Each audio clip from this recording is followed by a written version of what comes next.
Vamos em frente, é hora de checar o preço da soja. São os preços mais praticados no dia anterior que servem de referência para os negócios de hoje. Está aqui R$ 127,00 em Passo Fundo, em Cascavel R$ 121,50, em Rondonópolis R$ 122 e em Dourados R$ 125. Agora a gente vai para os preços nos portos.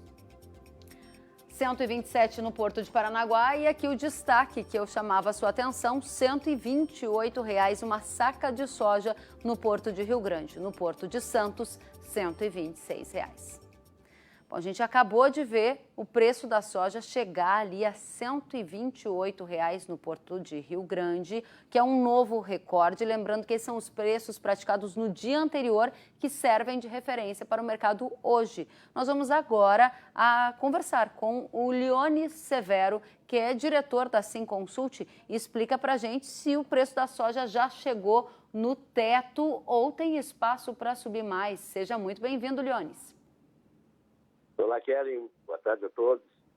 Kelly, realmente ontem já negociou a 130, tanto no Porto de Rio Grande como em Passo Fundo. Quer dizer, já equalizou o preço de algumas praças do interior, pela necessidade da soja, que está carente, e também já se igualou o preço do Porto, não é? Não, vai continuar subindo. Hoje está 130 novamente, mesmo com a queda do dólar. Agora não faz mais diferença, o dólar pode cair, pode subir, e o preço da soja vai continuar subindo, porque nós temos uma crise de escassez soberana e o preço vai em direção ao racionamento ou à importação. E para essa situação ainda está um pouco distante, não é? Agora, Leones, a gente observou ontem os números do USDA projetando aumento de produtividade para soja, aumento de produtividade para milho nos Estados Unidos, prevendo uma safra de soja de mais de 120 milhões de toneladas nos Estados Unidos e a de milho de mais de 300 milhões. Isso, de alguma maneira, pode ajudar o mercado a se suprir e evitar que a alta continue, por exemplo? Não tem como. Na safra velha brasileira não tem como, porque o assunto é doméstico, não é? Está faltando soja no suprimento interno. E a importação se torna muito difícil. Os números do USDA são um pouco inflados, na minha opinião, até porque houve o Derecho, aquela tempestade, que machucou, feriu, penalizou muitas lavouras de 7 estados americanos. Quer dizer, é uma situação que vai se estender até o final do ano, com dúvidas sobre produtividade, sobre produção, e o mercado tem muito a ganhar com isso. Ademais, temos a China comprando muita soja nos Estados Unidos, não é? A China está comprando não só a soja, está comprando a soja desde agora para garantir a logística, né? Porque os Estados Unidos têm uma enorme dificuldade de expedição de soja, não é? Você pode ver que esse ano venderam 47 milhões de toneladas e não conseguem carregar tudo dentro do exercício. Então, a China, o que a China está fazendo? Está comprando soja de setembro a janeiro, porque sabe que tem limitações e que vai ter que embarcar isso a cada mês. Se o Brasil, por exemplo, quiser importar soja dos Estados Unidos, vai ser muito difícil, porque a logística dos portos do delta do Mississippi, né, do Golfo, estão completamente esgotados. Então, se for dos Estados Unidos, vai ter que sair pelos grandes lagos, e essa saída é lá pelo Canadá, no Rio São Lourenço, que fica muito distante para nós. Muito bem. Agora, Leones, hoje na imprensa brasileira foi noticiado o seguinte, que a China está trocando a soja brasileira pela dos Estados Unidos. É um movimento clássico de mercado, né? Eu queria que você explicasse porque a informação, a depender da maneira como ela é lida, ou se o telespectador leu só a manchete, pode levar a uma conclusão que não estaria correta. Explica pra gente, o que significa isso?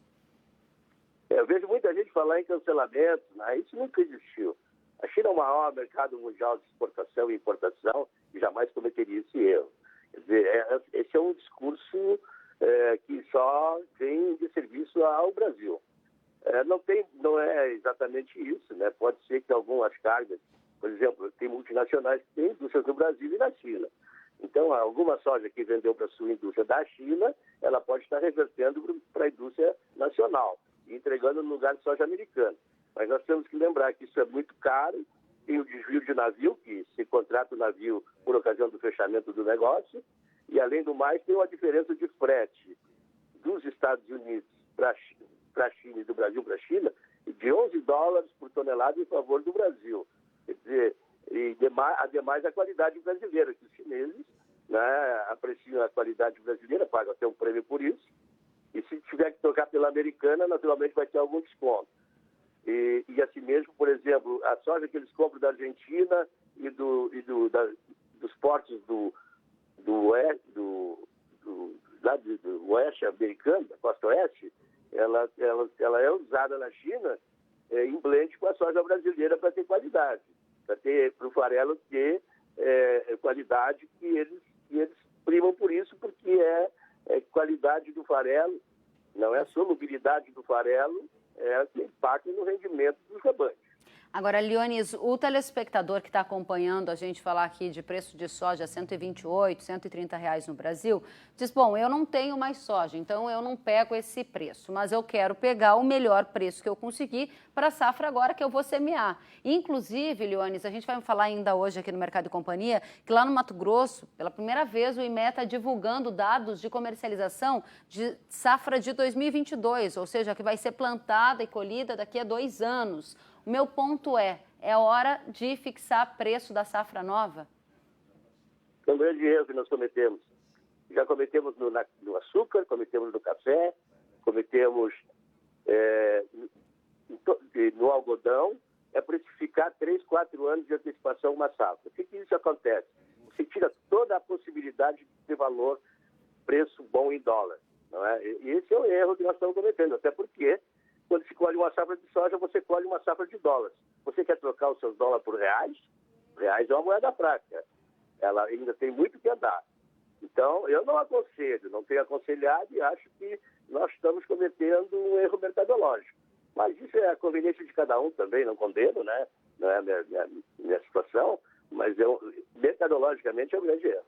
Mas isso porque você entende que, nesse momento, por exemplo, o preço dessas commodities, várias análises econômicas apontam que foram estimulados pela alta do dólar. Isso fortaleceu o preço da soja, fortaleceu o preço do milho, fortaleceu o preço do café em reais. No caso do algodão, muitos produtores que venderam antecipadamente se pouparam dos problemas da crise atual da pandemia que destruiu a demanda no setor têxtil. Então, de que forma esses produtores teriam acertado se não fosse desta forma? Então, 2 perguntas. Esta é a situação e a outra pergunta é, se o dólar cair, o pessoal não vai ter preço mais baixo?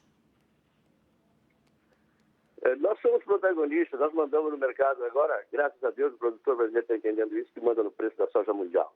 Isso não acontece, é uma falácia, o discurso tem vencido a razão, né? Infelizmente, né? Há pouco conhecimento do Brasil, com a condição que eu já exerci em todos os lugares do mundo, como chief trader. Então, eu sou obrigado a conhecer todos os movimentos da cadeia. No algodão, você falou uma coisa certa. Desse ano, eles se preveniram, tiveram, né, uma vantagem, porque o algodão, naturalmente, ficou prejudicado pela Covid. Mas, em tese, isso que eu estou falando é em tese. Adiantar suprimento de safra com 2, 3 anos só traz prejuízos. Por quê? Porque os mercados consumidores abastecidos amortecem o preço real. Eles não têm mais a necessidade de vir ao mercado de bolsa de Chicago, em algum lugar, cobrir situações futuras, porque ele já cobriu com o físico, entendeu? E até porque o mercado futuro é um derivativo. O mercado futuro é o arbitramento de preço de desgaste, porque não existe utilização e nem escassez do mercado futuro. Então, o preço do mercado futuro já vem com desconto de $30 por tonelada. Tá certo. Leonis Severo, muito obrigada pelas análises, pelas informações. Desejo a você uma ótima tarde. Volte sempre. Obrigado, Kelly. Obrigado e boa tarde a todos. Até a próxima.